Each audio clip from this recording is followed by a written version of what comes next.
One of the perks of being an international teacher is that you get to travel around Asia, not only around Asia, but around the world with your family. This is one of the unforgettable Christmas Cambodia trip with Ben Snipay, Mama, and family. We're able to visit different places, beautiful places in Cambodia, in Phnom Penh, if I pronounce that right, and in Siem Reap with those beautiful people whom I love the most and part of my family as well. Sobrang ganda nito. So, I am encouraging you, if you want to travel around Asia or around the world or even in the US, magturo ka.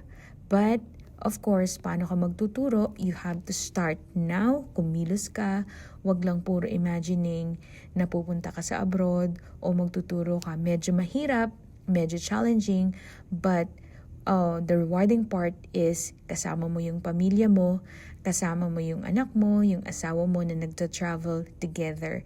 So, ito yung isa sa perks na makukuha mo kung international teacher ka. Na kung sa Pilipinas ka nagtuturo, makakapunta ka rin naman. Pero, eto, nandun ka na lang din naman sa ibang bansa, bakit hindi ka pa mamasyal? Kaya, salamat sa Panginoon for giving me and my family the opportunity to travel and to experience this beautiful life as a teacher. Salamat Ben Snipay sa pagkupkop sa amin dyan sa Cambodia.